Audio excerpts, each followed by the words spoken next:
Welcome to கர்த்தடே series. Last கர்த்தடே சீரீஸில் நம்ம மைக்ரோ நியூட்ரியன்ஸ் பற்றி பார்த்தோம், அதாவது விட்டமின்ஸ் பற்றி பார்த்துட்டு இருந்தோம். இந்த டைம் மேக்ரோ நியூட்ரியன்ஸ் அந்த வகையில் இன்றைக்கி நம்ம பார்க்க போகிறது கார்போஹைட்ரேட்ஸ். எல்லாருக்குமே விட்டமின்ஸ் எந்த அளவுக்கு இம்பார்ட்டன்ட்னு தெரிஞ்சிருக்கோ அதே அளவுக்கு கார்ப்ஸ் நமக்கு இம்பார்ட்டண்ட்டாக நம்ம பாடிக்கு குட்டா. ஆமாங்க, கார்ப்ஸ்ன்றது ஒரு குட் சோர்ஸ், நமக்கு தேவையான ஒரு விஷயம்.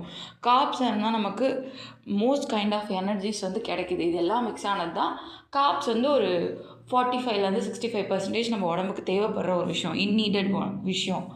ஆக்சுவலி அதில் கார்ப்ஸ் எப்படி எடுத்துக்கிறோன்றதுல இருக்குது. கார்ப்ஸ் 2 டைப்ஸாக பிரிக்கிறாங்க, simple carbs and complex carbs. Simple கார்ப்ஸ்னால் உடனே ஃபாஸ்ட்டாக ஒரு எனர்ஜி ப்ரொடெக்ட் பண்ணுறது, இந்த சுகரு, குளுக்கோஸு, ஜூஸ் அந்த மாதிரி ஐட்டம்ஸ்.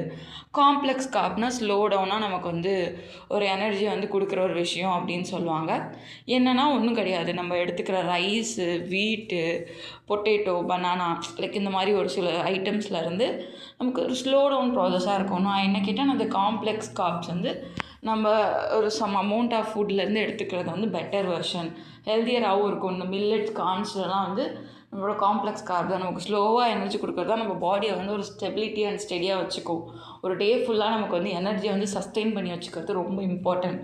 இந்த அளவுக்கு நம்ம உடம்பை நம்ம பார்த்துக்கிறது இம்பார்ட்டனோ, ஸோ நம்ம உடம்புல எனர்ஜியை சஸ்டெயின் பண்ணி வச்சுக்கிறதும் இம்பார்ட்டன்ட். ஒரு வேளை நம்ம கார்ப்ஸ் அதிகமாக சாப்பிட்டுட்டோம் அப்படின்னா என்ன பிரச்சனை வரும்னா, லைக் டயபெட்டிஸ், வெயிட் கெயின் இந்த மாதிரி விஷயம்லாம் நடக்கும். டயபெட்டிஸஸ்க்கு வெயிட் கெயின் ஆகிறது, ஒபிசிட்டி ஆகிறது. ஸோ எதுவாக இருந்தாலுமே ஒரு அளவாக எடுத்துக்கிறது பெட்டர்னு சொல்கிறாங்க.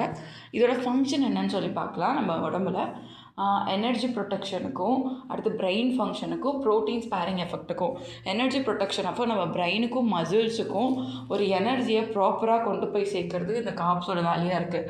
பிரெயினில் குளுக்கோஸோட வேலை ரொம்ப தேவைப்படுறதுனால அந்த குளுக்கோஸ் நமக்கு வேணும்னா நம்ம எடுக்கிற ஃபுட் கண்டென்ட்டில் இருந்தால் நமக்கு அந்த குளுக்கோஸ் கன்வெர்ட் ஆகி வரும். ஸோ எல்லாமே குளுக்கோஸாக கன்வெர்ட் ஆகி எனர்ஜியாக ப்ரொடெக்ட்ஸ் ஆகிறது தான் இதோட ப்ராசஸ். ஸோ அதனால இது ரொம்ப தேவை அப்படின்னு சொல்கிறாங்க.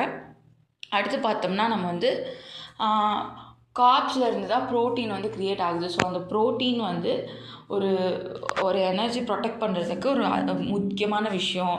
ஸோ அதுக்குமே இந்த கார்ப்ஸ் தான் பேஸ்.